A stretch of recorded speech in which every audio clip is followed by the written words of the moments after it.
Who's the new person running the IT over here? Wi-Fi. All right, you're live. Thank All you, right, Amy. good morning. It is 9 a.m. Friday, July 12th.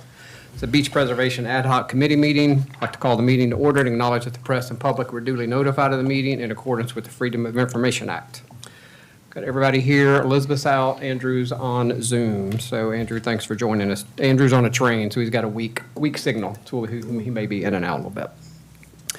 So first item, it's been a bit since we met, about a month, so just wanted to reground a little bit on our goals and objectives as a committee and talk about what we still have left, and we'll hit some of that in next steps as we get to the end of the meeting. But, you know, our charge was to review beach restoration policies and practices and provide recommendations. We've got a pretty good start of a draft on that today, and we'll run through that. Develop recommendations for a more proactive response to beach erosion. Again, that's in the draft as far as the timing and the cycle and defining a healthy beach, or what's the right term we're using? Minimum healthy beach profile. Yeah. Profile. Develop recommendations for new, consistent, and sustainable funding mechanisms to fund future needs and projects. Still a decent amount of work to be done on that particular topic, and we'll get into that. Thought we'd start off with some updates. Quite a bit has happened since we've last met 30 days or so ago. So a lot of updates. We can go down a lot of rabbit holes with these updates, but I'd love to just kind of stay focused and run through this real quick and get everybody up to speed and then get into the meat really of what we need to talk about today. So Desiree, Douglas, y'all just want to take this update section and run through it? Yes, sir. Please. Well, good morning, everybody. Good to see you all again. So first one that we have on the list is the update on the city's request for state funding for beach renourishment in FY25. For the past couple of years, since the city has engaged some lobbyists in Columbia to help the city push our policy priorities and also identify funding opportunities, we've been very successful in getting some grants through the state budget allocation process. This year, we submitted a list of about $7 million worth of needs for capital projects, and of that included $2.5 million for beach nourishment. The city was successful in obtaining $1 million with the help of Senator Chip Campson through the budget process. So that was approved, as well as $1.5 million for drainage improvements, so stormwater projects. So of the $7 million, we received $2.25 in this current fiscal year from the state. Just ask a quick question on that, Desiree. Are those matching funds, or is that something we're going to get the funds? It's not similar to the prior one, just for clarification. I think these are. I don't know that. Okay. The way that, so for example, the other grants that the city has received is just through the state budget allocation process, it's been a set amount, no grant requirements. But we haven't received yet any notification of any conditions associated with this grant. Thanks. The update on the city's request to the Army Corps of Engineers to study the feasibility of a federally funded project. We all heard from the Army Corps of Engineers a couple of months ago. The committee had consensus about pursuing that path as an option. The city did submit a letter last month to the Corps asking them to assign funds for the feasibility study. We heard that was the first step in that process. Last week, we received a confirmation from the Chief of Programs and Civil Works, as well as the lead congressional liaison for the Charleston District, that they will be using our letter of intent to include our request in their funding program. She did say that is a very competitive project that can migrate multiple fiscal years. Ask one more question. Sorry about this. The letter, it looked like it was for the south end of the beach. Is it specified for a certain area of the beach, or is it for the entire beach? I know we've got some challenges with the wild dunes, but can you tell us what scope of beach that letter would cover? So the letter included, as we know, wild dunes does not currently qualify.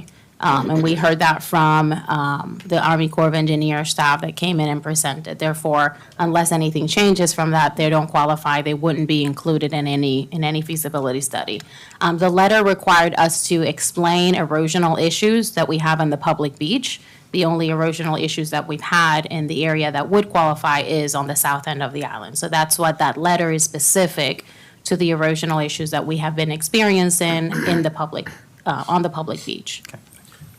I would add that we were also advised that the only way their projects make sense for them is if there's a high benefit, cost-benefit analysis ratio. We don't think there would be much benefit for them putting sand in an area that's accretional. So we think that that would actually hurt The if we were to application. include a broader area Area. and parts of that were accretional.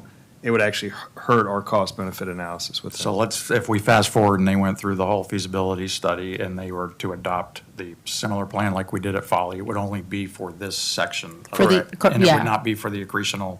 It would be for the area that met the cost-benefit analysis ratio that would be required. So if something happened up there, we'd have to apply separately or fund a renourishment. Yes, sir. Okay. Correct. My understanding, though, is that they do analyze the entire beach, or at least the public accessible, so they'll look at everything. That's our understanding. I think that what we know is that the south end would be the only area that could potentially be funded. Katie, I thought they actually were trying to be even more generous with those public access, so hopefully that's the case. Yeah. That's Does what that it impact sounded the, like. I'm sorry, does that impact the amount of the cost? I think it was like a $3 million study. If it's only for a small part of the beach, does that impact it, or is it I still $3 think, million? I I think don't they know. have one price. Yeah. They don't, you don't They get don't some have a bargain. buffet or discount. And Desiree, again, just managing expectations. This letter is the start of a really long process. And Yes, this sir. is I can't remember if it was 27 or 28 fiscal year that we're trying to even get into the rotation for. So just managing expectations a touch. Yeah, that's our And understanding. this is just for their 1.5 million to cover the half Exactly. of the 3, which Well, we're kicks talking on. next decade Yeah. if So sand would fly. Yeah. it's a long Yeah. process. Thank you. Sorry. All right. Update on budget, on Senator Goldfinch beach policy budget proviso. So through the budget process this year, Senator Goldfinch had submitted and presented 2 budget provisos that would essentially require OCRM to reevaluate any violations associated with hard erosion control structures since the passage of the new Beachfront Management Act. Those budget provides, and also allow property owners who challenge that definition or challenge that violation from the state, if they are successful in court, that the state would be reimbursing the property owner's legal fees and also reimbursing the actual cost that the property owner spent in trying to correct the violation. The other proviso was associated with the beaches definition of, that the state currently has when they're regulating the beach. And it would allow a property owner to immediately challenge the state's definition of, or determination of jurisdiction over the active beach. And if the property owner was successful in court in determining that the state's position on that was incorrect, then the state would have to cover that property owner's legal fees going through that process. Those budget provisos were approved at the conference committee level, but then were vetoed by the governor after the budget was ratified. At the last council meeting, City Council did vote on a motion opposing those budget provisos, and a letter stating as such was sent to the governor. Update on this Army Corps of Engineers beneficial use project. Adna, who's the contractor that was selected by the Corps to do that project, has mobilized. It's on site, and they've begun clearing the sediment areas earlier this month. Based on the latest information we received from the Corps, it would take about 60 days before the time that they start clearing the sediment areas, before we start seeing sand on the beach. We've requested an updated project schedule from the Corps, and when we receive it, we will share that with council in this group. Update on the shoal management permit application for the north end. The city, as we've discussed before, submitted a shoal management permit to regulatory agencies that included permission to harvest sand from the incoming shoal on the north end, and also harvest sand from accretional areas between 44th and 53rd Avenue. The permit application was submitted including those 2 harvest areas. We had a public meeting in May 22nd at the rec center. It was, I think, well attended by about 7 or 80 people. Stephen went through the whole permit application and really a sort of a historical view of the condition of the north end. And since then, we had received some concerns from the property owners along the avenues, concerned with a portion of the permit application that referred to the recycling sand from the avenues and potential impacts and concerns with that. So we've addressed those concerns. However, we feel like we did not want to threaten the ability of us securing a permit for the shoal management piece. So this is new sand that's coming in and attaching to that area by having it tied with this other area that may be concerning to some and could be challenged by others. So we decided to separate those two permits and moving both of those concurrently, but not limiting our ability to secure a permit for the shoal, which was always our priority in our number one plan. So those were both submitted already? So Stephen, We've submitted the revised shoal management permit.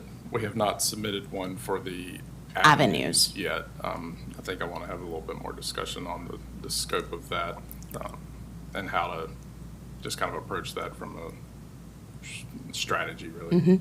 And are they posted for the public like they were before, or? They have not been put on public notice yet. That should be happening very soon. all right. What's the estimated time response for the one that was submitted? I'm hoping we can get that one pushed through pretty quickly within 7 or 8 months.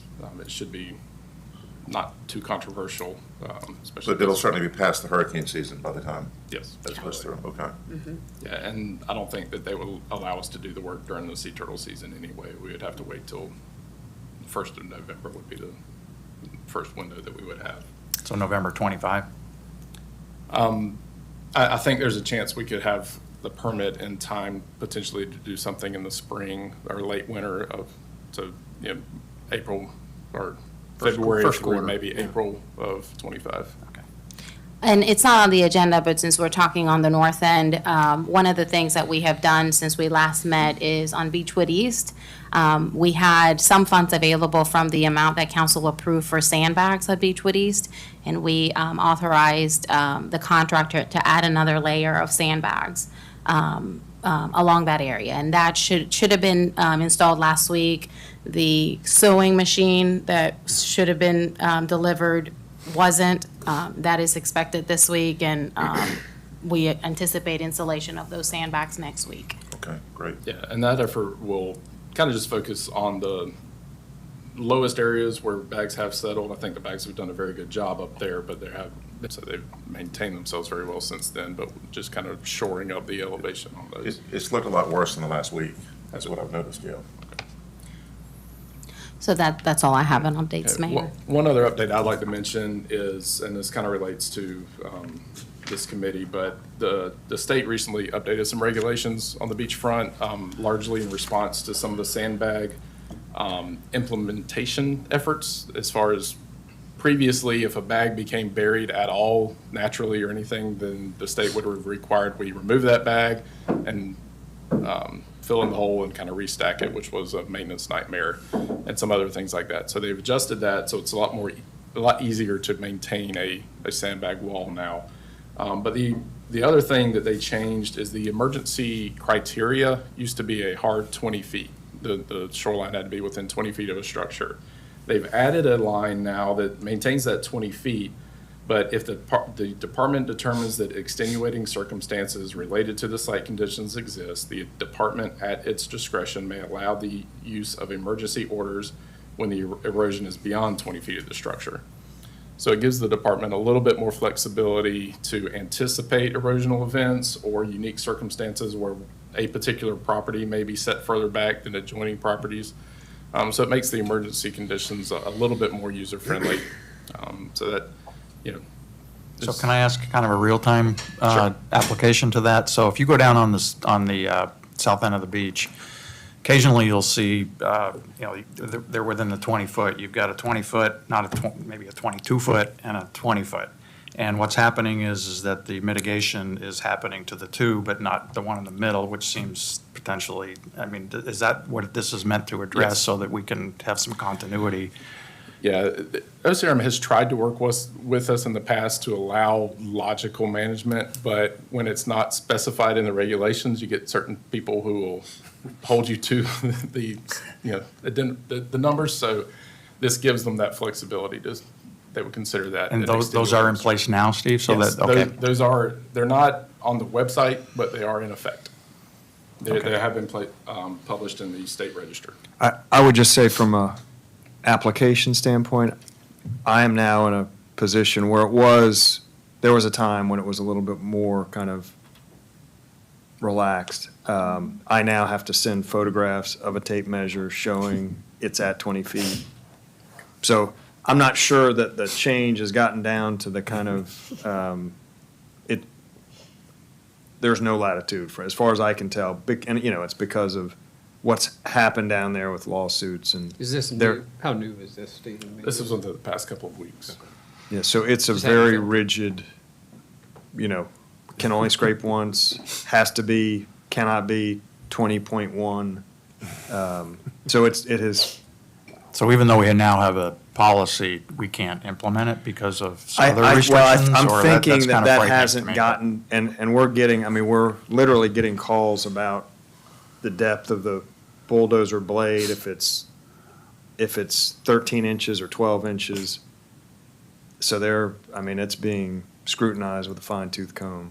We're Down to talking the- about the down to the people from inch. the enforcement unit that are here every time we On-site, notify yeah. that are on site, and the people who do issue the emergency orders. I guess I think I've indicated to council, we have had to do some scraping in some 4 properties over the last few days, and our most recent experience has been that there hasn't been There's no leeway. Yeah. There's no any leeway. latitude. And I think, Yeah, I think I it's did going see the a other recent way one of where getting- it looks like the jack-o'-lantern, you've got the tooth missing, and it looks like it's 22 feet or something. There is one in there that we don't have an easement, there is a particular property we don't have an easement from, that is in the middle. Okay. That So intentionally. could be another reason, yeah. Yeah, there is one that's being, Might be the homeowners. Yeah, so Yes. not to drill down too much, but I think what you said is one of the agencies may have this new policy in place, but another one, the enforcement may not be. we seeing think that way. it may be that the Same agency. same agency, it may It's be not through the chain. Maybe hasn't gone down to. going down and it may be looked upon differently by the boots on the ground. I can't exactly explain what. And I don't think that we've specifically requested permission under that allowance as, hey, this is an extenuating circumstance, please let us do that. Yeah, So give far, I us think this we've, one, yeah. Kind of stuck to the old plan, so. Yeah. Thank you. We could test those waters.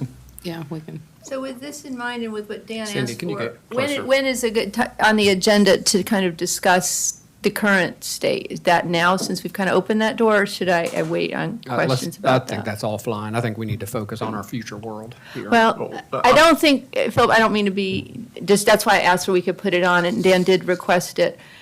It comes in the same standpoint, which is, if I told you we were going to have a hurricane that hits a Category 1 in 6 weeks, what do we need to do permit-wise from the city's standpoint, in the same standpoint, like, so that I can put sandbags out next week so that scraping is set up? Do we, that's that's one of my questions, is how are we prepared? Because I just heard we got one building up right now.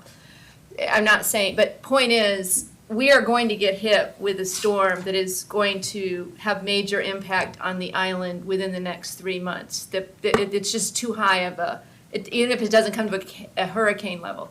Do we have the permits in place, and what needs to be done? Because the Army Corps didn't make it, they're not gonna be here in time.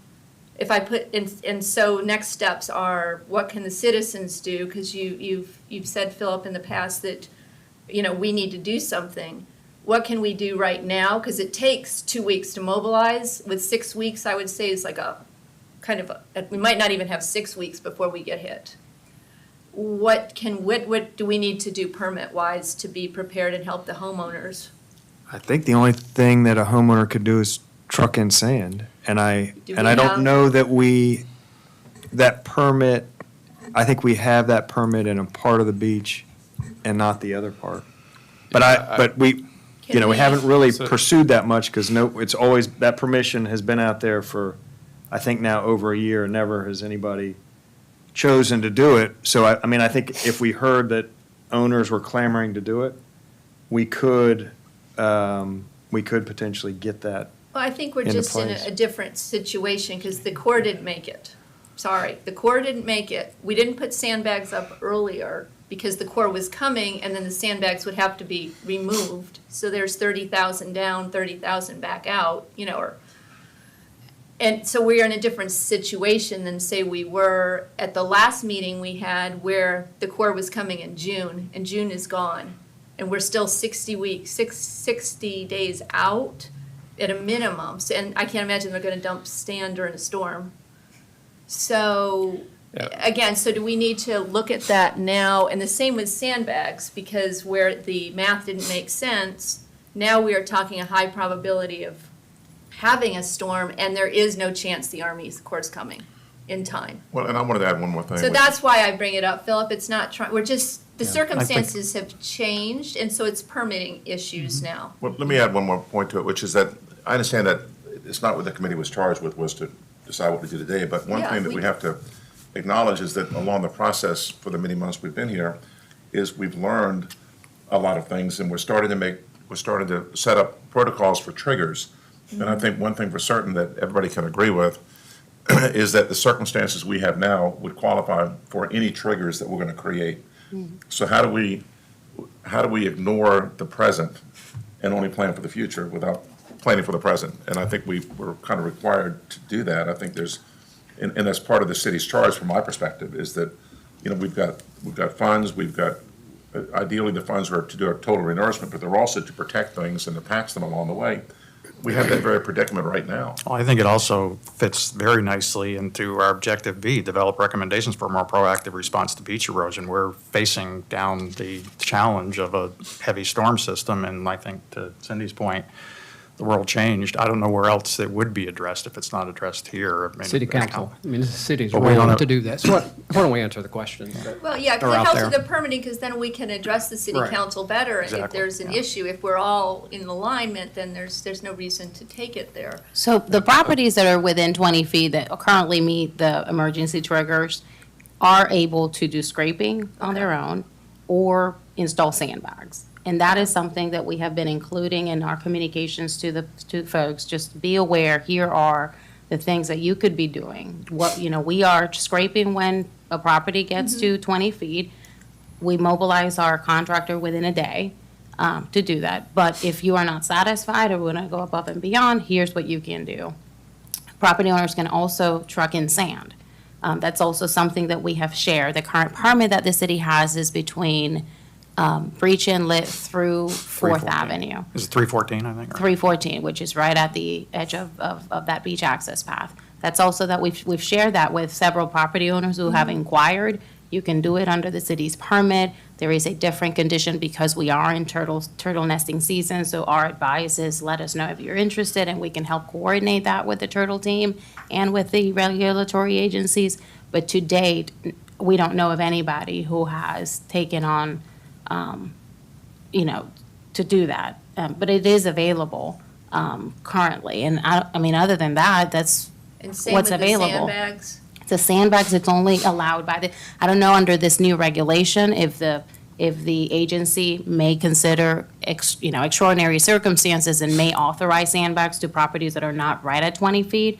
This is the new regulation that Stephen was talking Okay. about. And that would be up to OCRM to decide. Right, so if you're at 20 feet or very close to it, I think they would allow you to do it with no problem at all.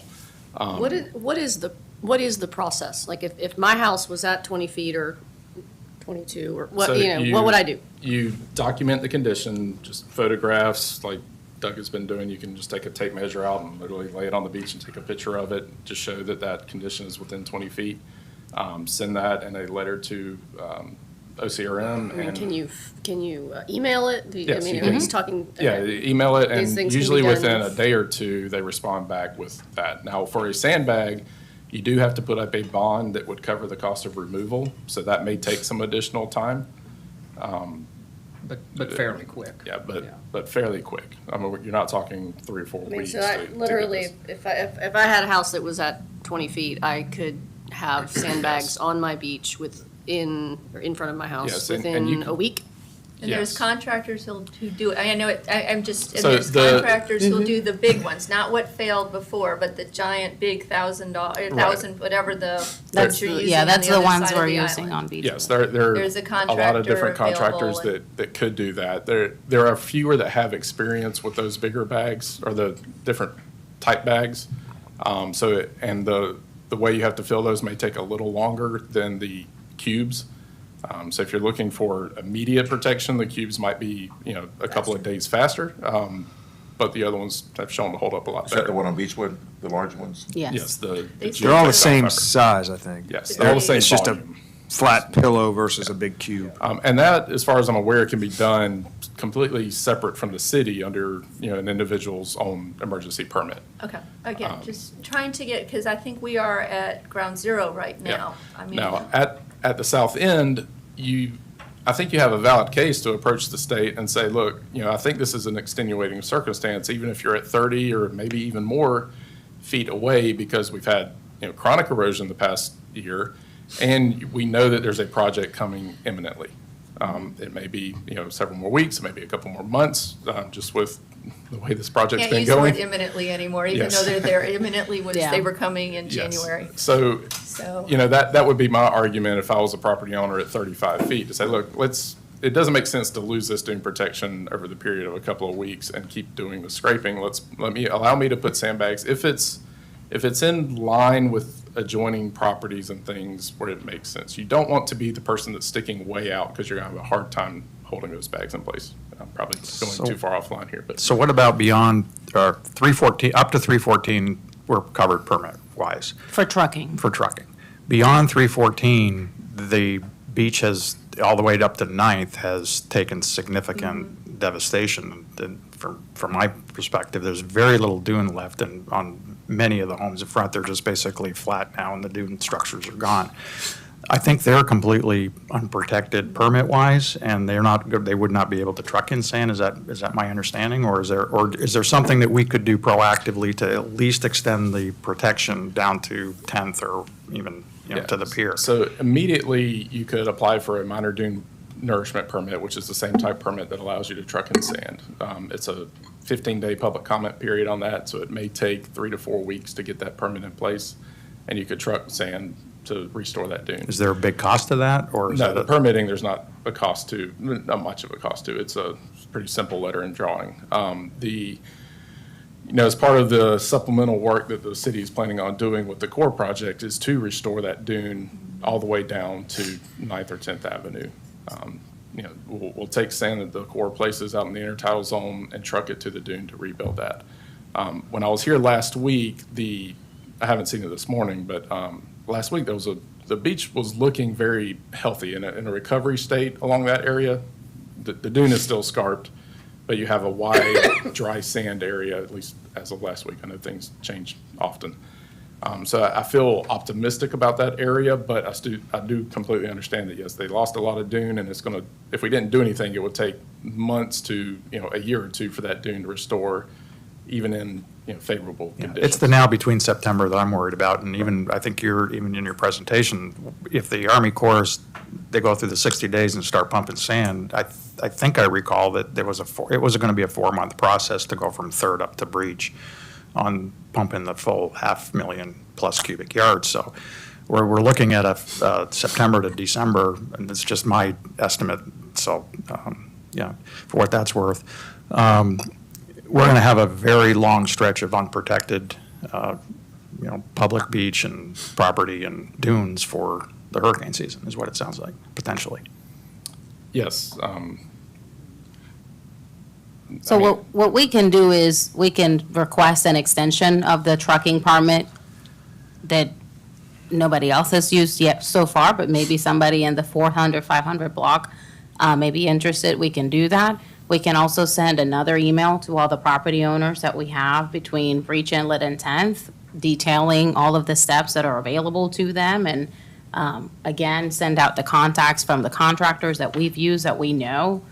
We've sent that before, so we can try another outreach effort to the property owners so that they fully understand what options are available to them. And like we've always done, we've made ourselves available to help through the permit process, to help contacting the agencies and the contractors. That's something that we can do.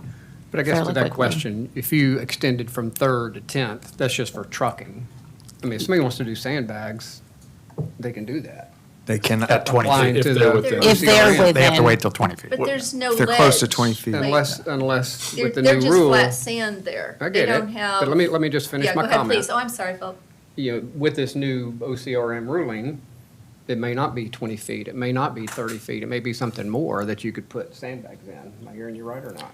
Possibly. Yeah. I mean, you'd have to demonstrate that Right. it's a reasonable request. Right. we have been watching and there's a pool jutting out, and I think it's in the 600 block, that's been at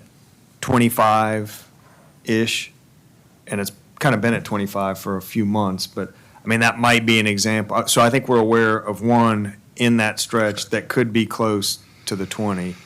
That So you maybe might that get. new rule Yeah. might help. Is there any them. downside to extending that permit down to 10th? I mean, I'm just asking. No. Yeah. What about the city itself being proactive in protecting the homes and the beach accesses at this point, instead of saying to the homeowners, it's on you? And that's part of the whole process that the taxes were created for, that the fund was created for. What about the city personally jumping in and saying, we want to be more proactive than we are, and we'll help the homeowners out there in these infected areas, we'll help the beach, we'll help the beachfront areas and the beach access? Because I think that's, at the end of the day, when the committee is done, we're going to have protocols set forth as to what the minimum healthy beach is and what the triggers are and then from our discussions, my understanding was that the city would then enact certain patches, if we want to call it that, to protect these areas until we could do a full renourishment. Is that something that can be done at this point? Because now we've learned so much that we didn't know about before, and there's an opportunity now for the city to step in and to help protect the beach, as opposed to saying to the homeowners, if you want to do it, you can do it, but it's on you.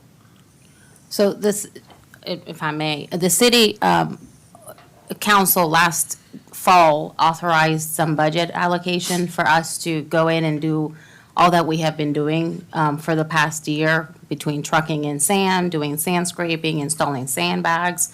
We have been doing sand scraping every time we meet emergency conditions, which was our task. Not nonstop from, since the conditions started. The funds, we have been able to leverage more than what was authorized because of the fact that we received a grant from SCPRT for $850,000. So that amount has been expended. And I understand that, and I mean, truly, everything the city has done is appreciated. But since that allocation was set forth last fall, we've had these meetings, we've brought in all these experts, we've talked to engineers, we've talked to other communities, and we've had a worsening of the East Coast beaches. So it seems to me like it can be addressed sooner than waiting to the next budget, because you've had to change the circumstances. Well, I'll just speak So for that would- myself. yeah. When I voted for that authorization, it was under the understanding that the Army Corps project was going to commence in the spring, and now we're 9 months later, so maybe council does need to kind of, and I sort of look at it as, Desiree, I think you and Douglas and Stephen kind of, gave us the blueprint, is that if we can provide you with some very proactive triggers as to when this happens, you get the authorization to deploy, and tap the fund, which has been paid by the taxpayers, then I think that puts you in a better position than to have to come to us after something's happened and then ask for the money and then go the deployment. I think that's what we're trying to do here. I'd like to give you the mechanism to just be able to, So do what you need to But do. I think, the city has done we have done a Yeah. lot. And I do think that there is some frustration from the fact that the people that are in these areas where we have allowed we passed the ordinance to allow them to put sandbags in. And nobody's taken us, none of the homeowners that are in these situations have taken us up on and done anything, to my understanding, except building a wall, to help themselves. So, the city, could the city do more? Possibly. Have we done a lot? Yes. And when the people who are living right there are doing nothing to help themselves, from what I can see, and then criticizing the city for not doing enough, I think that's somewhat unfair. But can they until they're at the 20-foot mark? I mean, I think that's what I'm hearing. They have to lose their entire property and get up to the 20-foot to the structure before they can do trucking, anything. trucking in sand, people could be doing that. We heard from, Not beyond we heard from 314. Sullivan's Island that's Well, that's all they do. I was just trying to you know. focus on if the plan in the future is to create a mechanism so that it's run and it's managed by the city and they come in and they protect it and they have certain protocols, why can't we jump ahead and start enacting part of that now to protect? Because the beach accesses are horrible right now. The public complains about it. The beach erosion is continuing, and I really worry we're going to lose homes. And I think we're in that jeopardy on both sides of the beach. I think and we're kind of jumping ahead to future discussions, but I think at the end of the day, we know that we know that being as proactive as we're talking about being is going to require multiples of additional millions a year. We're not there yet, and I think to spend a lot now, we're going to be short when it comes time to do major projects. That's, at the end of the day, Well, the and reason. I know that's part of the charge is to figure out ways to create more funding for future projects, but at the same time, I don't want to ignore the present situation that we have. And I think it has to be kind of a fairness in that because we're trying to prevent exactly what's happening today from happening in the future. But we're not protecting what's happening today because we're saying we want to save money for the future. And I don't know how that, Because there's only so much that can actually be done today. I mean, other than sandbags and trucking in sand, and we have already trucked in quite a bit of sand. And, and that's incredibly expensive and cumbersome and with turtle nesting and everything else. I mean, so we can't do a dredging project tomorrow. I mean, we can't. So, that's I think that's kind of what Douglas is getting at, is that, yes, we don't want to be in the situation that we're in the future, but we cannot be the proactive that we want to be for today's problem, because that requires dredging, and we can't do that today.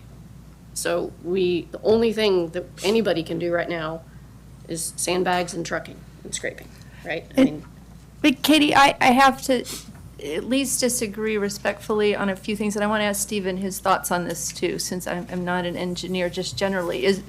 But I do need to stress, homeowners did ask to do something. We asked to be able to build a wall on our property underground that was fully buried, and that at our own expense. And now we are at this moment in time, and again, I'm going to go to town council and ask again on that issue. But we are fully and completely exposed. We don't even need a tropical storm for some of these houses to have serious damage. I can't imagine what is going to happen to the north and the south if a Hurricane 1, which is likely to, I hope it doesn't. I hope I'm just the naysayer on the hill and we're all good. But we are fully unprotected. Sand at this point isn't going to be the answer except between tides. One homeowner putting 20 feet of sand in front of their house, we put 10 feet and 15 and 20. The city has been generous. And the next day, one tide comes and it's gone. It's a nourishment that has to happen. Sandbags, I'm going to explore. I will explore. As a homeowner, I am not unwilling to do what I can do, but I did have something I asked to have done taken away from me. And a right every other homeowner on the East Coast in South Carolina has, except those on the island. So I do feel a little taken aback by the homeowners won't do anything. And a whole section of 6 or 7 homes is willing to do that. But we've been told no, because we had a law or an ordinance that was so extraordinary and asking an engineer to sign off that there would be no possibility that there could be any damage from this. Well, instead, what we've done is we've exposed all these homes and our beach, which now unfortunately is so escarped, I don't know why people come. It's got oil all over it. There's no sand on the beach right now. So there's zero protection. I'm more than willing as a homeowner to put up sandbags. I hate doing it now because it's money I could spend on philanthropy or something else, or fixing my home, because it's got to be put down and then removed when the Army Corps comes. And again, we relied on someone else to do something that's not even a beach renourishment project. We are a dumping ground for their sand. And we're hoping to, because we are short on funds, which is what we need to look at next, fill up 100%. We've got to find a solution, but I just feel strongly we are sitting with a lot of homes and a lot of beach in danger right now. And honestly, there's other agencies that are problematic too. It's not that we're sitting in a room where anyone here has done anything wrong. I want to do, and others want to do, and I think City Council wants to protect the island, and that's why I'm asking this. So Stephen, my question was, is there anything, homeowner and otherwise, this very short window we have, that we can possibly think about? Yeah, I think for your best, I'll put it in quotes, guaranteed protection is a, well-built sandbag wall temporarily. And if you're able to do that where the beach line currently is, where we've had to scrape recently, that area, the beach is as far back as, any reasonable person would want it to go. So a wall there would, be your best bet, because the scraping is never a great solution unless it's after a hurricane just to rebuild where the dune was. But it's the only, real mechanism we have, because trucking in, like you said, is just so expensive and it just doesn't last at all. So that's the easy, expensive but easy way that can be done, and hopefully the state will, if it's a group of homeowners that's contiguous, I think they are a little bit, or would like to be a little flexible to say, yes, that makes sense, rather than leaving a gap. The other thing that I would love to see, and this, again, isn't a great option, but it may be a better option where we're at right now, is if the state would allow us enough flexibility to move a little bit more sand from the inlet. Instead of scraping from the property lines, let us take some, because that inlet's built back pretty nicely over the past month or two, taking some quantity of, 10, 15,000 yards from there and placing it back to the north. We want to do that in a limited sense because we don't want additional impacts, but right now the state says it has to be within the extended property lines. I would love it if they interpreted that as if we had a permit that covered the entire south end as an emergency condition, that within that end we can move sand around. I don't think that's a crazy interpretation of the regs. But that would allow us a lot better source of sand, and we're not dropping the beach profile right in front of that property that we're scraping the sand in front of. So far, they've told us we can't do that, but maybe with the right support, they would allow something like that. So not to focus too much on your property, but. No, please, I wasn't, but just as a But larger. I guess just a question, and I know it kind of impacts the entire area, and to recount, City Council did enact an ordinance, allowed the construction of walls, learned, and we borrowed language from Edisto about it had to be designed and certified by an engineer, learned that that had never happened. Council removed that provision. So that provision was Is it not gone? in. It was gone? It was Okay. gone. But then at the end of that process, there were a series of property owners who still had jurisdictional problems with the state that was keeping anybody from making application. And I think City Council was of the mindset of, they're not those that can do it without the jurisdictional issue or choosing not to. There's then this group that has a jurisdictional problem that's keeping them from applying. My take was, if that ever got resolved at the state level, that council would at least be interested to hear that. If that group came back and said, okay, our jurisdictional issue is now resolved. So I don't know what the status is. I've seen that there's been vegetation planted, but from your perspective, is that jurisdictional issue with the state still problematic from, It is not for me. not for you? So that's why so the next step may be I either have to go to town council or to you to ask for a permit. So that was it, well, so that was a temporary permit, I mean, a temporary ordinance, an emergency ordinance, that time expired, it hasn't been renewed. So for your specific property, it would be a request to pass an another emergency The ordinance. ordinance. As I If said, the, I'll if have the to go to state town jurisdictional council. issue is done. And as Douglas said, the last version of the ordinance of that emergency ordinance that council considered had that problematic language removed. Taken out, okay. But council took no action in that ordinance due to the fact that there were some folks that were going through a jurisdictional Okay. review. All right, then I will plan to go back to the town council on that issue. So it sounded like there were 4 things we can do right away. One, we can go for the exception to maybe pull some sand from the inlet. We could extend the permit down to, Stop Go ahead. that one for a second. I mean, that's not a quick permit process. No, I mean- no, please, Right. yeah. I mean, I think that would be, it would have to come from top down on that thing, because the people who would issue the permit will say, no, you have to stay within your property lines. It will take somebody saying, well, we're gonna reinterpret that to say, we have an emergency permit that covers Breach Inlet, and you can scrape sand within Breach Inlet. How do we take a run at that, and what's the best way to do that, and what's the timing? Is that a shoal management? I mean, that, I think we've, that's a Essentially, it would be shoal what- management Yeah. a project. Normally, that would be a major critical area permit that you would have to get under the emergency.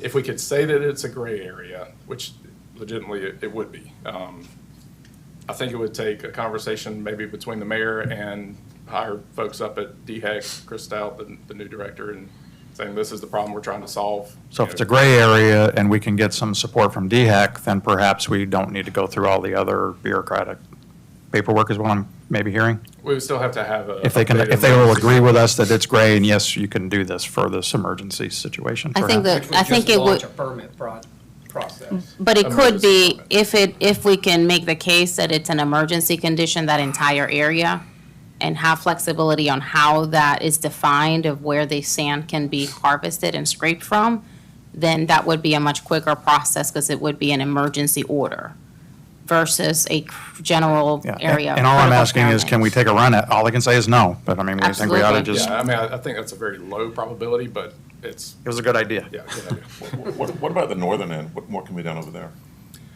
Any other recommendations at this point?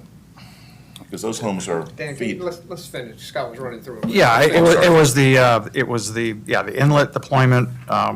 It sounds like that the or the sandbag walls are an option if we can get some wiggle room on that. I think you said it's the best bet.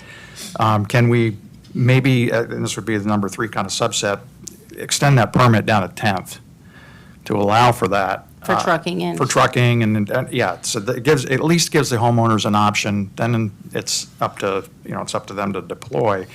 And I really like the idea of continuing to over-communicate with emails and on what people can and can't do. But those seem like 4 things that we can do right now, or at least launch. And if we get no's, we get a no, but I think we got to try.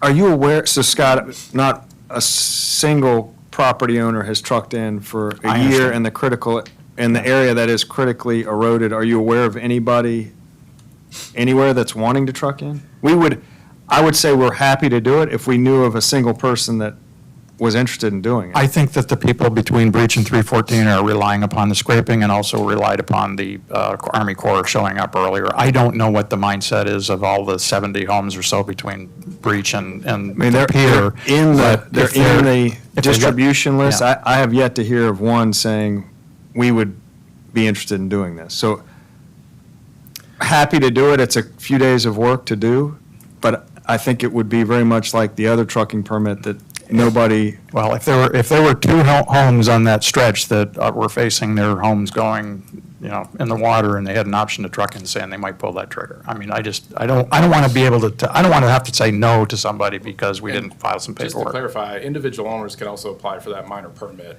on their Themselves, own, yeah. so they could, yeah. if Yeah, it doesn't was- have to be the city's permit. So on the sandbag option, this, trying to coordinate with a group of homeowners that may be interested in seeking permission for the state to allow a sandbag wall, is that something that you all, in direction from council, the city staff to coordinate and request, or facilitate with the owners and letting them know this may be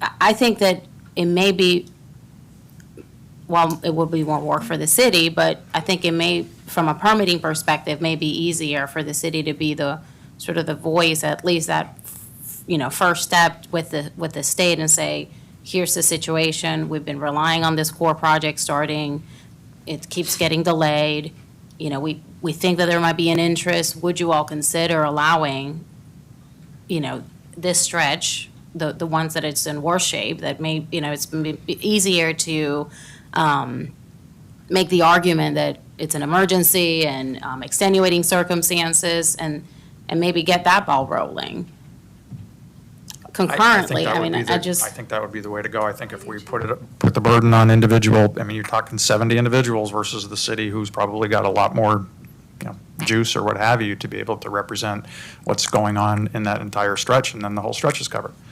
And then it's an elected situation, and whether somebody wants to implement that on their own behalf or not. But I think we we ought to be able to enable our homeowners and rentals to be able to protect their property if possible.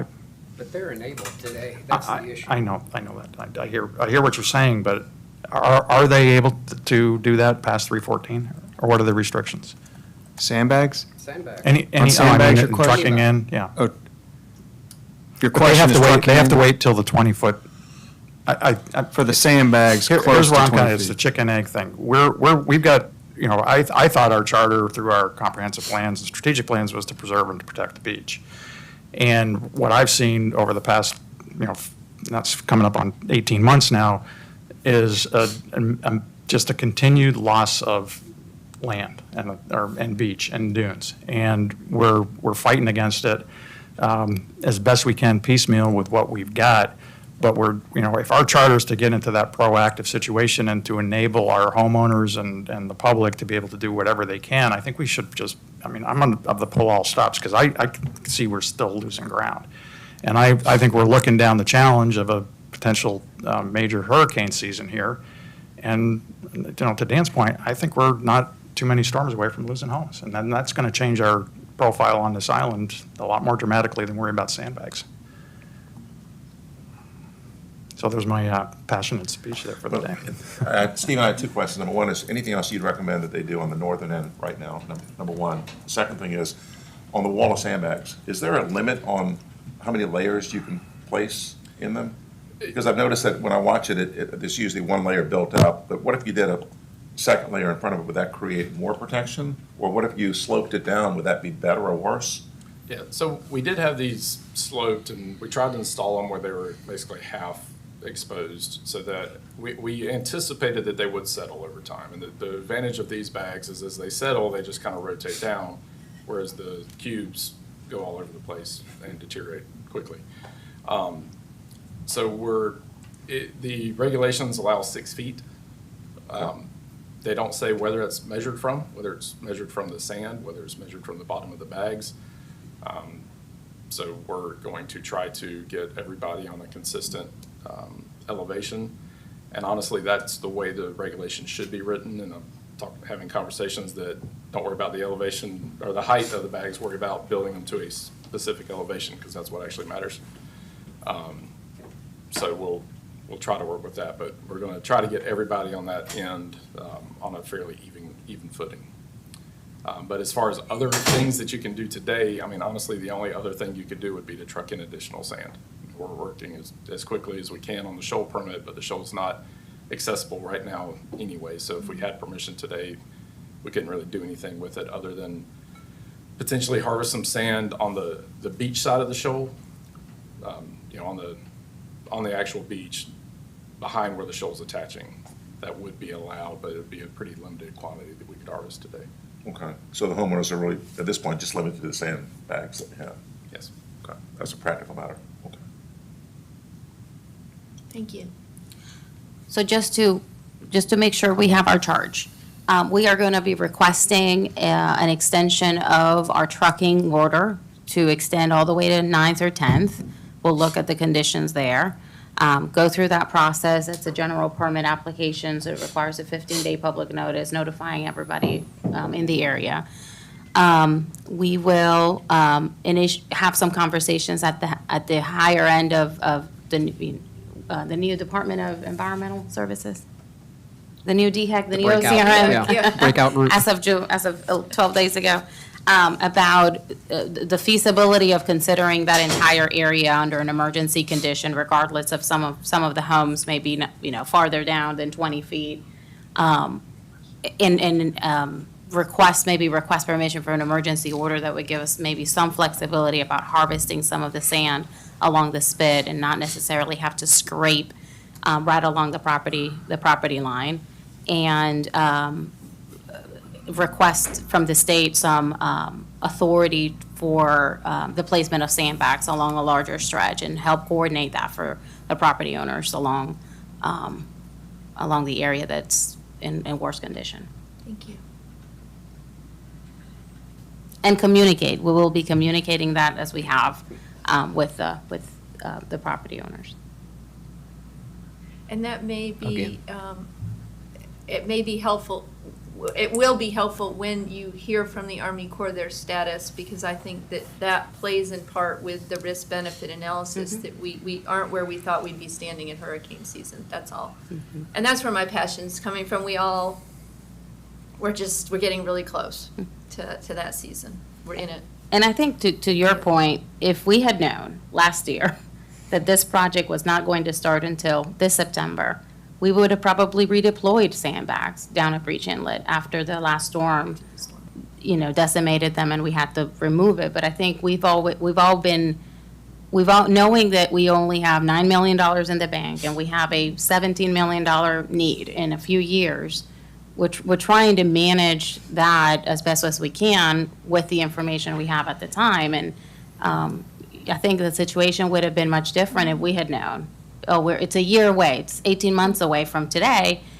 I think the direction would have been, let's put more sandbags. And we thought, well, we'll do some scraping in between, you know, in the next few weeks until we can get it started. But we feel like we keep, you know. And similarly, and definitely to Katie's very valid point, homeowners we're doing the same risk-benefit analysis. If it's coming in June, it behooves us to, but June's come and gone. So now we need to look at different ways. So something we might not have done at 9th Avenue or done it First, or we have to reevaluate what we're facing now. That's all. Yeah.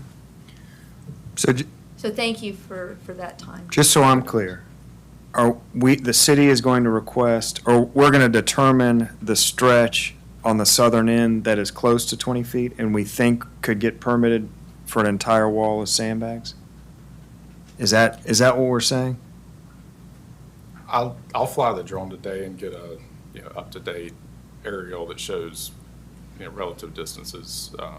Because we so know look at it, but 212 to 200, we've been I mean, that is a block that we've been constantly kind of needing to scrape. is it 200 to 212? Yes. Yeah. So we kind of know that area. So then, That area qualifies already. yeah, Right. and there's 3 properties in there, so not the entire stretch has an order already. But then we're going to apply for that permit, and there's a bond requirement. Is it our intention that we would try to get permission? Because if it's us, if it's the city, it's our bond, we're kind of on the hook. If it's each individual owner, I'm not sure, I guess, exactly how this would work, or we, I think that the owners need to do this, and that if the city can facilitate and, help to coordinate, but I think my understanding was that it needs to come from those owners, because they are the ones that would have to put up the bond, and, I mean, that was kind of I think Stephen's point was that if you have a group of people, that it would make more sense, and so that was when you said that the city would facilitate, but I think But I guess there's going to be, we can't actually maybe I'm, make the application without the bond, if we're not doing the work, I don't know that we can even get the permission. How about the emergency situation? I mean, I think what Stephen was, if I interpreted what you said correctly, is in order to have more variance that when, let's say my neighbors are probably within 20 and maybe I'm 22. Like you follow that is getting that a little variation and the ability of, say, my neighbor to my right whose structure is way back, but it would behoove us to have a sandbags and then stop and then pick up at the house next to hers. So having at least their buy-in, at least that much from y'all, and having it at least communicated that there is a concern now that the Army Corps, and educating them, and again, that's as far as I think that's where it needs to start, is that there needs to at least be the communication sooner than later that says, we've got a problem out here, and we foresee that we've got homes unprotected. Can you look at this and Yeah. kind To of give the us owner or to to OCR? OCRM? And then if OCRM says we will work with you, the homeowner, whatever, then at least we've got a playing field. Right now, if I am my next door neighbor to my right, and I was to say I wanted sandbags, they're just gonna say no. But in the context of a larger concern, they may say yes. And so that's where we need the concern expressed by the town, that we have homeowners who are going to be coming to you, and we ultimately see that this is what's happened, the Army Corps didn't come, they're vulnerable, they're this, and how can they best? So that's not an application, that's a I would start with that, communication. but I would Yeah. start with the communication, and I think the other issue is larger, again, So but I think. I guess I can foresee one path where the city is doing a 2-block long sandbag wall. We file the application, we file the bond, we are responsible for that wall, just like we've done at Beechwood East. That would be kind of one path in my mind. I can see another path where we tell the owners there's a little bit more wiggle room potentially than there previously has been. Here's the site, here's the point of contact. Let us know, here are the contractors that could do it. So to me, those are the two. So But I don't think know that that second that's- path would include, I think that second path can include sort of a city outreach to OCRM to say, here's the situation as we see it. We will be communicating to owners that there may be more flexibility in the state allowing sandbags to properties that may not be right at 20 feet. We think that there is some interest and some coordination among the homeowners to do that.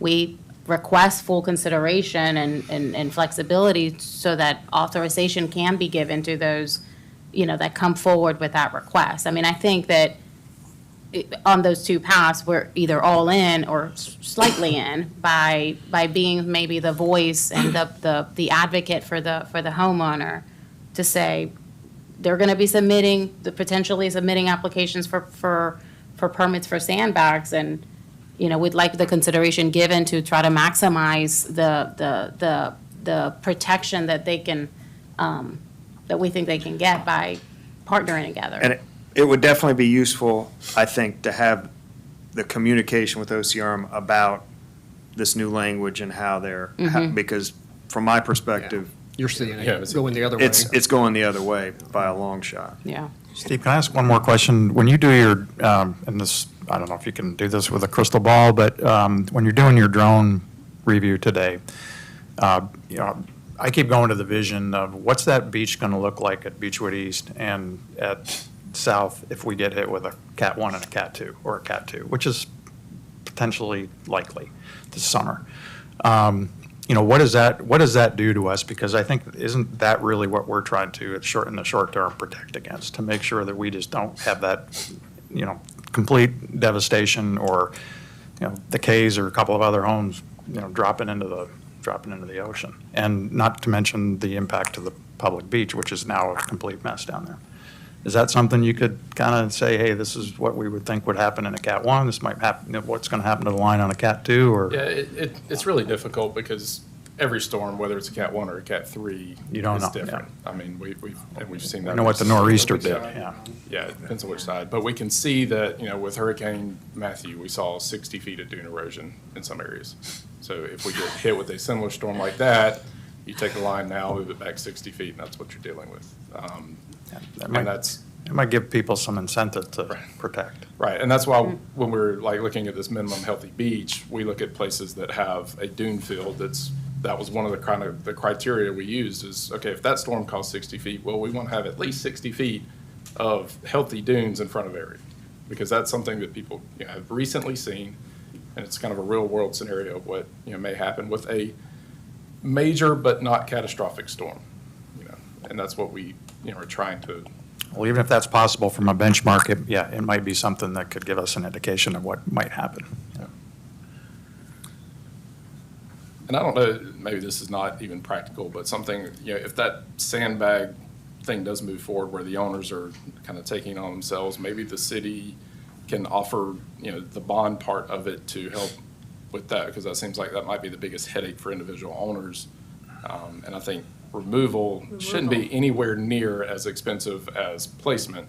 I think it'd be close to a tenth the cost if I Well, was it'd be doing it. better for the beach too if one company came out at one time and took everybody's sandbags But, off. And yeah. anything, thank you. Anything is appreciated. It can be argued so many ways of who should put the sandbags up. But I think we're at that critical point where But we need to consider them. I say that because I think that there's two scenarios that we've seen happen is one, owners after the fact, when the beach is healthy, don't want to go back and remove those bags. So if city has control over it, which would require some type of agreement between those owners and the city, if they were going to sign that bond, that yes, those bags will be coming out when the nourishment, happens.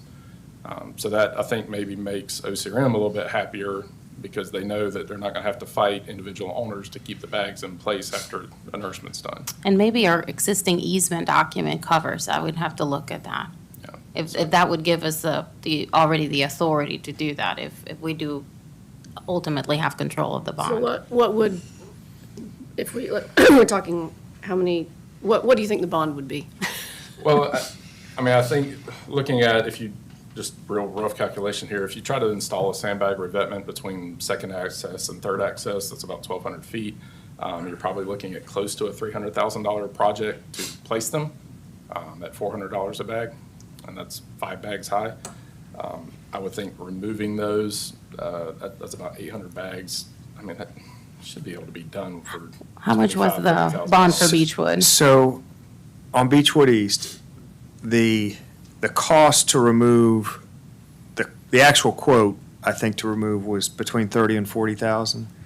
The cost of the bond for that What's a percentage of that? was like 15,000. What we did at Beechwood East is we had them hold in escrow the full amount, and they would just give us back the full amount. So it won't cost the city anything once the bags are pulled up, and they were agreeable to that. So, is this but something that it's- would have to go through, city council would have to vote on this, or is this something that, That amount, yes. Anything over 25 that's not So that was- budgeted. so if Could we that come- wanted to do that, we could have a meeting to, that sounds like that, if we're gonna do that, that's gonna need to happen soon. So council meets on the 23rd. I think between now and then, we can get all the documentation ready, at least have a conversation with the state to see whether they have a willingness, and by the 23rd, hopefully we have some answers that could inform council whether or not this is a feasible If path. we could, that would be, I think we should try to get that on the agenda. And adding to what you're just anything that, as far as contractors are all that would do this is, the individual homeowner's situation, we wouldn't know where to start, so. But that's in that communication you've done, right? And we can share that. Good. Yes, okay, ma'am. That's all, I mean, just, you've already shared that though, right? I don't know that we've actually given Not contractors' contractors, gotcha. names. Not in the general, I think a we've said handful of if you- folks have reached yeah. out to us. We have Gotcha. given that information out to folks who have looked into it. So just to recap, Stephen is going to identify the zone at which we think we could get an entire sandbag wall authorized potentially. We're then going to have a conversation with OCRM staff and say, hey, we understand there's this wiggle room around 20 feet. Do you think you all would be agreeable to doing this stretch because of these reasons? We then would identify the amount, the cost of the bond to do that entire stretch. We're going to go to council and say, will you all authorize the entire bond to do this removal? Then we're going to reach out to each of the owners behind that wall and say, the cost per linear foot or per property we think is X amount. The city will facilitate the request, facilitate the bond, but the onus is on you for the installation, and see where it goes?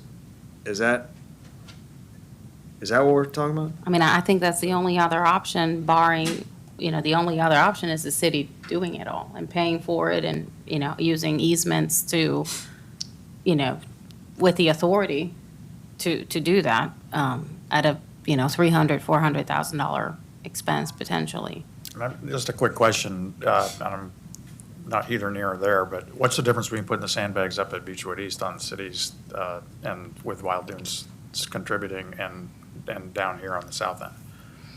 Of installing those bags Yeah, again? On the, with the city help, I don't know if there's even a hybrid that we could adopt or something, but, that we do have the Well- beach fund and, I do think the Beechwood East bags, council endorsed specifically because they knew it was for an 18-month, like, it's going to be a bad, rough 18 months, pay the additional amount. In this situation, and obviously they were up under houses and slabs Yep. collapsing, where this is a little bit different. Where in this situation, I think we're talking about after permitting, after, we're kind of looking at this protection for, and then pulling them up maybe 6 weeks later. So it would be the benefit of those bags, the public benefit of those bags, I think would be significantly less because of the duration that they would be out and providing protection. So it would be a council decision of, are we spending public money solely for the benefit of individual owners, or is this truly a public benefit to the community? So I think at the 18-month protection, you all felt there's a public benefit here. 6 weeks of protection may be a different. outcome's the same. So the outcome, I was just gonna say, unfortunately, we just pushed it. We basically, we waited as long as we could in the cost-benefit analysis where it didn't make sense, and suddenly we're right where they are. We're facing the same thing. But I would suggest, because clearly this is a decision for council, and needs some homework, is that we move forward with what you're doing, get the costs as best we can, and then this be presented as regards payment or otherwise in front of the body who actually can vote on it and where the public could have input. Because there is and I get it, it's just like us, when Katie rightfully asked, why haven't the homeowners, because we do the cost benefit analysis too, we would put them up and had to have taken them down. So to put them up for the cost you've heard for 3 months or 6 months with the Army Corps coming, and many of my neighbors aren't as informed as I would have been, but the Army Corps was coming, the Army Corps is coming, we all, June, what are we gonna do? Our beach is gonna have the Army Corps. So I just think that the 18-month spread made sense, but as Scott so aptly stated, the impact's the same. We're going to lose houses if we don't do something. So I would say this is not something that this body can decide, but this body can ask to collect the information, and that we could go forward from there as to regard who would pay for it. But key is will OCRM understand our circumstances? I hope they will, and the dire nature and the urgency right now of protecting what's here for the moment. And we can present that information to council on the 23rd, and how much money available we have of the funds that were approved last year. We were able leverage a lot of that expense because of the grant from SCPRG. But we do have some funds available that council can consider. I mean, I think that that's a decision for them to make. Yeah, no, that's all that I'm saying, is if we can get the Yeah. information before that body, I think that we've done what we can do, since this isn't an organization who can make the decision. I think it would be helpful for our council meeting too to see, I mean, it's a hypothetical clearly and it can be caveated as much as we need to, but, you know, what does 60 feet of loss look like on the island, on this end of the island right now? That would be, I think I know what it looks like, but I think it would be something we might want to take a look at. Well, I'd just like to add a little bit to this.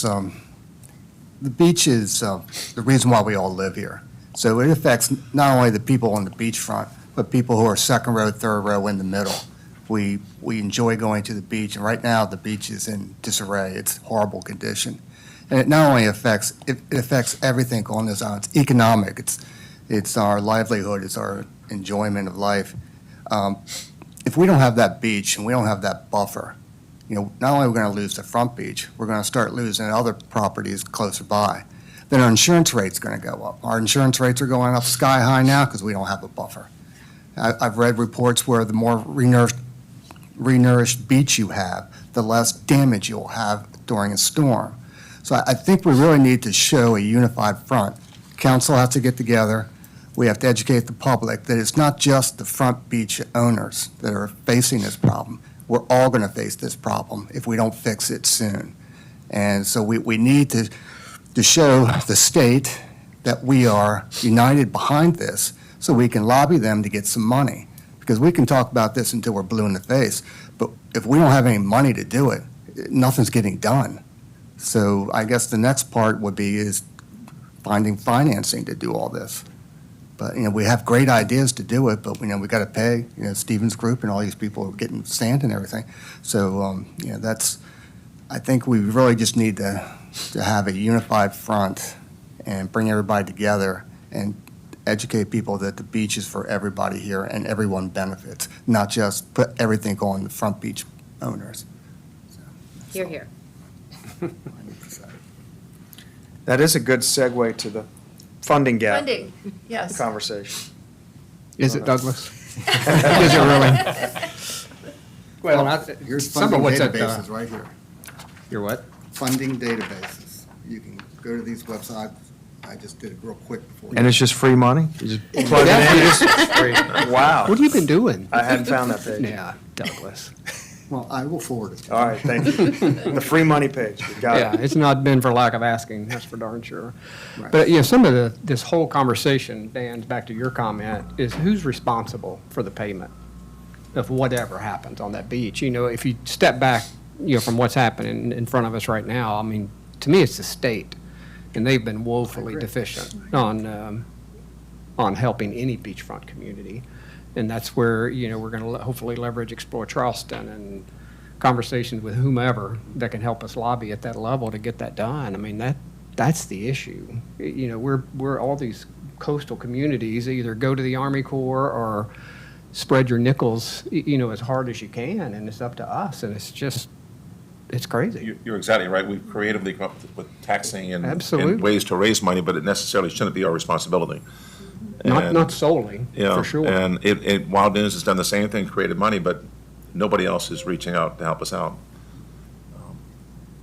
And I don't know what the answer is, because so far we've had no good, favorable response. I mean, and it's just not, it's not quick, unfortunately. You know, when you're talking about at a state level to change perception and life and funding, I mean, it's, you know, we eked out $1 million just for our little community, you know, this year from the state budget, and it's not enough for us. The governor had 7 in Yeah. his budget and that got pulled. And that wasn't even close to being enough for, you know, the state line, so, but anyway. Well, that's why I think we have to have a unified front so we can, you know, go to our legislators in Columbia and ask for more money.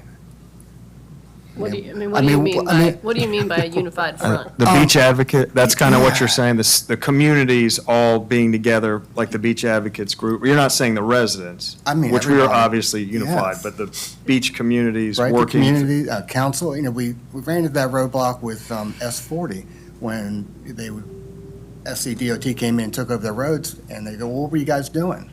You know, no one wrote a letter or went to Columbia to fight for the cause.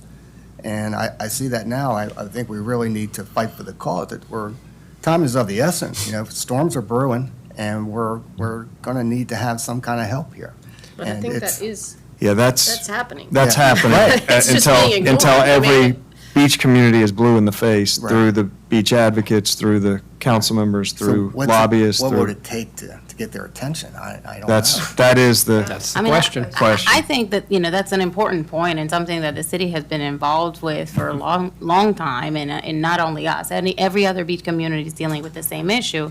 But I think the crux of the issue is, do we continue moving? We have to continue down that path, but at the same time, concurrently, have a plan in place of how to fund that if these funds never become available. As we have seen, it's, it happens seldomly. And I think that that's the funding conversation, is what avenues are available to us today that we can try to, as much as we can, have a feasible maintenance program, a consistent beach nourishment program that we can sustain, and at what levels can we sustain it if the reality of state and federal funding just never comes to fruition. I mean, I think that is the task, because we can continue to talk for 10 more years about how important beaches are for the state and how much they generate and the tourism and the this and the that. And we get $4 million in the last 12 years from funding. I think that's what Steve did with his sheet that showed us, and I think, Philip, you brought this up, we got a $4 million a year deficit roughly is what it looks like in today's dollars. I think we can get creative enough to find $4 million. I really do. I think there are. locally or statewide or? I think with a combination. I mean, we're generating $300 to $400 million of revenue off of this island every year, probably. I mean, we're talking a 1% right there. If we were to look at it just based on our base of revenues being generated. And I'm not saying we put it all on our backs, but I think there's a very healthy laundry list of either things that are existing in our budget or things that we could go to the legislature for, that I think they would support us, especially if the revenue's being generated off our island, that we can look at different types of tax structures, different types of fees, and I'm not talking all on our back, but, if we're talking $4 million a year to keep this economy pumping, the $19 billion in revenues that go to the state for tourism, it's not a big number. It's not insurmountable. Yeah, it's something we can, it's not, I think we can do it. And I think we have to be, it would be great if we could get some or all of that from the state, but I think for our planning purposes, we need to pretend like the state does not exist, because they pretend like we don't exist, except when we send them our money. And I think we can when still do people it. drive over that bridge to come to the beach every single day and they don't care. So, And that $4 million sort of deficit is worst-case scenario. And Right. we're running our own models, meeting with our financial advisor next week to flush it out and present something to you all at a future meeting. Looking at a 32-year plan and what we generate and what our current expenditures are, and the cost of the project that Stephen has outlined for those 30 years. How much do we need to come up with every year in addition to what we currently do to be able to sustain that? And it's not, I think to your point, I don't think it's insurmountable. I think we can get creative to at least cover for some of that. And that's worst case scenario. That's not assuming any grants. I think that would be gravy. But we have to plan for the worst case scenario. I also think that we do need to think about this conversation that we've had today and the fact that it was, maybe a little bit off topic, but maybe even more on topic, is that we are talking about potential of spending $300,000 or $400,000 for sandbags. Whereas if we hadn't gotten into the position that we are today, that would have been money that we could have put into this Fund. beach, the actual beach renourishment.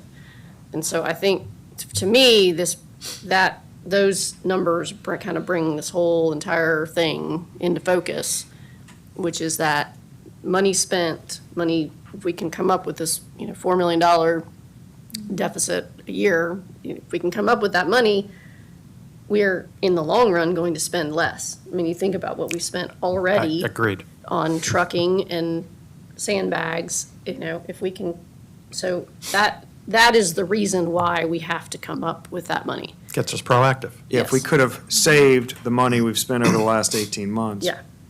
That would, Really, the gap would even be that it'd much be a lot smaller. smaller, yeah. It would be, but, when you look at examples of I mean, communities like Monday morning Sure. quarterbacking is great. Dare County has what we have recognized as a very healthy, proactive maintenance program. Communities within Dare County are losing I was gonna say, homes. they still have to- homes falling into the ocean. Yeah. And so I think that we have to manage expectations too. I mean, emergency situations happen, things that can't be predicted happen. We have to be prepared for that. I think one of the next steps that I would like to have a discussion with this committee is establish what those emergency policies are, so that we're not, looking at ourselves, what should we do? Well, council, what are you going to authorize? That we have an understanding, or community has an understanding of what that emergency response is going to be. This discussion shouldn't have to happen. Correct.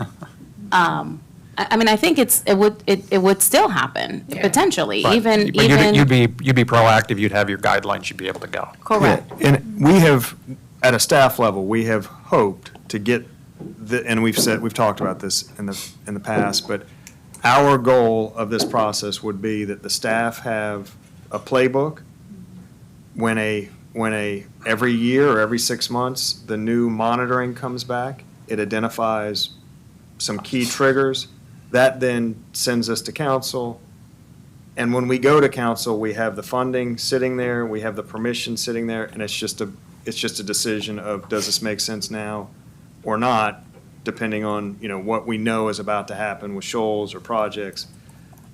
In a perfect world, that's where we would like to live and not kind of be in this, in the, Be nice if after we the had fact. a reserve fund. If we Yeah. got to the point that we actually had excess money, so when we have emergencies, we can dip into it Yep. and avoid some of the problems. And we're not concerned about spending $2 million of our $9 million in a stopgap measure, and how are we going to make those $2 million when we need 17 2 years from now to be able to do the large project? I mean, that's the situation we're in now. And having the confidence, and I think this information is given it to me, the confidence that if we need to, as a city, take out a loan to get ahead of the situation, knowing that the long-term benefit will, like you said, like Katie said, you won't have the $300,000. This constant trying to be on the hamster wheel and fix things, it may make that, makes that a little more about to get back where we should be, even if we aren't quite there yet. More palatable. More yeah. palatable. we're And pretty- I don't think, when we started this committee, that I didn't know if that was palatable or not. And now I feel like we've lived something, that we're seeing something, and I'm hoping that we don't see anything worse before we get ahead of it. So, again, I think somehow packaging this material so others can see whether that's something we need to do or not, but to see that this is worth the X $1 million investment and the changes we may need to make to sustainably fund it. And I guess that's a question, Philip, I know we're at the 10:30 mark, is will we be meeting, because the financing is super important, and I'm sorry that we went off, but we are really, truly, I appreciate what you all have come up with for a plan to look at for the near 6 weeks to 3 months. Are we meeting next Friday? Friday? Yeah, I wouldn't mind I keeping it think going. that would be great on the Well, we're not here next financing. Friday. We're at the MASC. Oh, yeah, meeting. we're gone. But is there another day, like the following Monday or the prior Thursday, or? We can meet next Wednesday, so we're going to the Municipal Association Conference. Oh, good. Thursday and Friday, so Wednesday would be available to us, and I say us, me. 17th, I could do Monday. Or the Wednesday. following Monday. I could do Wednesday. Wednesday, the 17th? 17th. And we would just continue this We have- agenda. yeah. Court- Oh, we have public safety in the morning and court in the What about the afternoon. 22nd? Monday, the 22nd. The Monday, the 22nd, we're available. On the 17th, if we want to meet upstairs, that could be available as well, before 10. 17th is, Yeah, I'm let's sorry. look at the that's just 22nd. Wednesday. The Monday? That's like, Yeah, Yeah, we 3 put, we days. published that Monday agenda work? today. yeah, let's look at the 22nd. I was looking at the wrong Dan, Monday work? calendar. Monday, the 22nd? Yeah. Dan? Works for me. Katie? I cannot be here. My kid is getting braces. Oh, no. Yes or no? Yes. no. Maybe for Won't him. be here. Dialing or no? Monday doesn't I mean, sound I could probably call in, but I think we'll be in Santa Barbara. Oh, never mind. I could call in on the 22nd. What about the 26th then? You can call Push in, out 2 weeks. Katie said she can call in on the 22nd? I could call in on the 22nd. I mean, I'm not getting braces. It would be nice if we could do the 22nd before the board meeting too, so if there's anything we've Yeah, that's learned, you all will be somewhat informed as you're sitting up in the high seats. What about Andrew? You still there, Andrew? Is the 22nd work for your calendar? Yeah, I'm still here. 22nd work for you? 22nd. Oh, he wrote it. He wrote it. Yeah. Oh, Yeah. I'm asking Elizabeth right now. And that would be Yeah, at so 9 as long as a.m.? that gives us Yeah. enough. We can do 9 any a.m. time. Would 9 a.m. work for the Yeah. group? That would, Works for me. thank you. so I would say that we, and I don't know that we ever got to it really, but the second page of the agenda, we are trying to kind of create just a list of bullets that are important decision-making points. We think we've kind of settled the first 5, then we have 6 or 7, number 6 and 7 to work on. And then we had 4 at the bottom of that list that we were hoping to kind of start digging into in these future meetings. Number 1 is the funding mechanism that sounds like we're going to focus on the next meeting. We have talked about providing information to Wild Dunes, which we've done some work on in terms of what it would take for their beach to become eligible for public renourishment funding. We've talked about analyzing the Army Corps pros and cons of being a managed beach. And then to our kind of meat of our discussions today, a more kind of clear emergency response strategy. So So when we, we'll when run we. through these next, at Yeah. the next. So yeah. those are kind of the 4 that are out there that we'll continue to work on and focus on. But it sounds like the next one will be funding Money. for the next one. And I think we've talked about if you all had thoughts about anybody else to talk to. I feel like we've been having these conversations.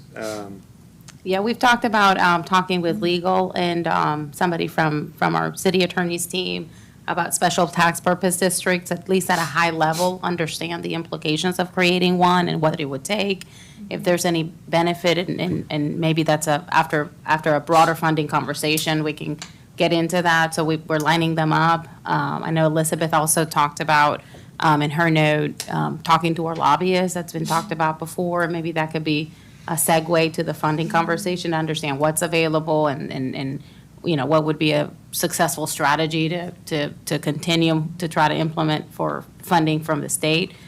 Is there anything else, anybody else that you'd like to hear from? We're going to talk to our financial advisor about this kind of question of, in a couple years, we have a large gap. Do we borrow? Do we try to, financially kind of Understand our pros and options. cons? Well, in I was going terms to of say that, which being- what they do at Dare County is they borrow instead of use it. Because we have more money, I mean, we have the Wild Dunes money also, but even then, when they had the money, they said they borrowed, it made sense at the end of the day. So I They think, also had a source to service the debt, right? So we'd have They to, did? yeah, A little oh, yeah. Yeah, they had a $1.82 billion revenue base to tax upon. We're not quite there, Yeah. but it's a great idea. I think we ought to look at it. I just meant to explore it. you know? Yeah. No, Yeah. I think it is, I think we Yeah, need to Douglas, look at I think all at our options. next meeting, I think we hit your recommendations, because that's foundational for everything else that's getting ready to happen. Did you say for the special tax purpose district, is that something that we are going to discuss, or is that something that you all are looking into? I think I we're. would like to learn more about that. Yeah, my thought was after we go through a funding, we understand what the funding would be based on what we determine as a group, the minimum healthy beach profile is and the frequency of projects in order to maintain that. That's what really informs the cost and what we're looking at. We can have somebody from a legal financial a stakeholder that can help inform us what that would take. And my thoughts is bringing it to the group and having that conversation with the group. Scott kind of spoiled it, that there's like a $4 million gap, it may be, we think It's it may very- be I usually- smaller In the than that, ballpark. but a few $1 million a year short every year that we would need to. Yeah, I think fund. that's not insurmountable in any stretch, I don't believe. I think we can figure that out. Depending on where it comes from. Big number on a Exactly. $20 million budget. Yeah. And you think about how long it took us to get the 1% beach preservation fund fee already established. I mean, that was years in the making from prior councils and mayors and others joining together and becoming like-minded to get something done. I mean, I think the other thing we have to keep in mind, wherever this revenue comes from, you spend the night on the island, you're paying 14% today because we're maxed out on everything from a taxing standpoint. Somewhere there's going to be a tipping point to say, well, let's just go get another percent. The state can authorize us to do another percent for beach. Well, okay, that's a 15% tack on. I mean, somewhere you're going to run people to another island. They're going to go stay somewhere else because the taxes are just too high 14% is pretty hefty already, in my opinion. And maybe But- we structure that conversation as what's available to us, where do we currently have flexibility? And then what would require, state law changes, or, I think that maybe we tag it on in different categories. So we understand timing and, Right, because it's easy Yeah. to say, oh, well, we could just, this is where we could get the money, but then Right. if the state says we can't, just like this sandbags, but- if the but state this- says we can't, then Right. And if you put it, if you run the math that it's all on the residents, 4 million by 4,500 properties, it's a big Big chunk bill. of change. Big bill every month. So But the state has caused it, though. I mean, that's the other side of it, is the taxes are only so high because the state's not contributing the money. Well, and there are only so many places we're going to be able to go to get the money. So if we're on our own. So I think we got to look at all options. If we don't have any beach, 14%, 15%, it's not going to matter. Nobody's coming anyway. We would certainly make up the difference quickly, but, All right, I think we're round tabling now. 10:37, off record, all good? Thank you thanks, all. guys. Thanks, everybody.